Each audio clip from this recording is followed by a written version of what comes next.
Susan Boyle's 2009 Britain's Got Talent audition remains one of the most watched moments in reality television history.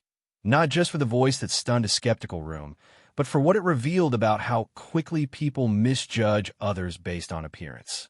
Years later, Simon Cowell has returned to that moment repeatedly in interviews, and what he said is less about a single dramatic breakdown and more about a lasting sense of regret over how he and his fellow judges treated her before she'd sung a single note. Susan Boyle was born in Blackburn, West Lothian, Scotland, and grew up in a large working-class family. As a child, she was mistakenly told she had suffered brain damage from a lack of oxygen at birth, a misdiagnosis that contributed to learning difficulties and years of being bullied and misunderstood by classmates. She was often isolated socially, and school was difficult in ways that shaped her early sense of herself as an outsider. Music became her refuge. She sang in her local church and took part in community and amateur theater productions, developing a powerful voice largely out of public view, with no ambition beyond the personal satisfaction it gave her. She lived a quiet, private life in her hometown, working occasional jobs and doing charity volunteer work, largely defined by caring for her aging parents. First her father, then, after his death, her mother, whom she looked after until her mother's death in 2007. Family obligations meant her own ambitions were repeatedly set aside. By the time she reached her late 40s, she had never performed for a large audience and had spent most of her adult life outside the public eye entirely. In April 2009, at 47, Boyle walked onto the stage at Glasgow's Clyde Auditorium to audition for the third series of Britain's Got Talent. Dressed modestly and visibly nervous, she was met with open skepticism from the audience and from the judging panel, Simon Cowell, Amanda Holden, and Piers Morgan, before she'd sung a single word. The mismatch between her unassuming appearance and what judges and audience expected from a star was, by every account, stark and unflattering to everyone watching. Then she sang, "I Dreamed a Dream" from Les Miserables. The reaction from the crowd, the judges, and eventually hundreds of millions of online viewers was immediate and overwhelming. The audition footage went viral within days, becoming a global conversation piece about first impressions, ageism, and the risk of judging people by how they look rather than what they can do. Boyle didn't win that season of Britain's Got Talent. She placed second, behind the dance group Diversity, but the exposure launched an extraordinary career.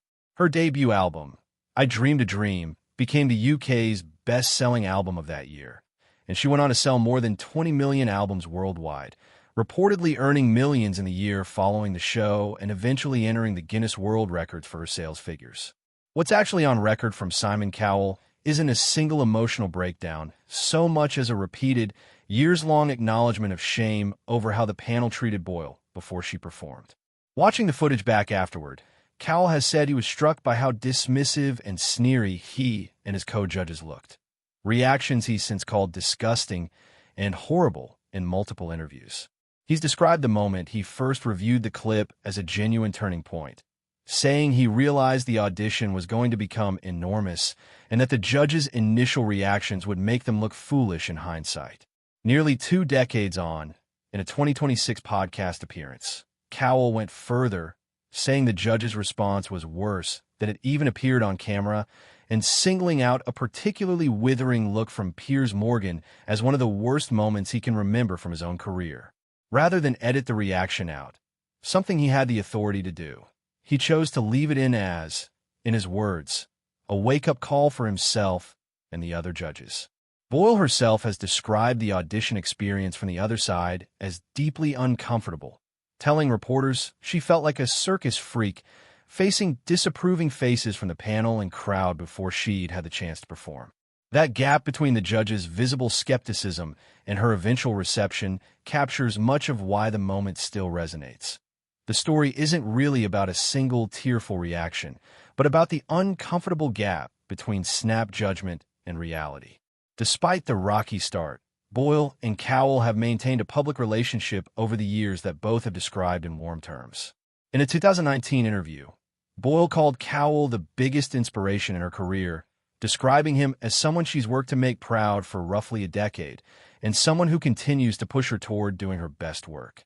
Cowell, for his part, has repeatedly praised her talent and resilience in interviews, and the two have appeared together warmly at later events, including Boyle's return to Britain's Got Talent a decade after her original audition, where Cowell greeted her on stage.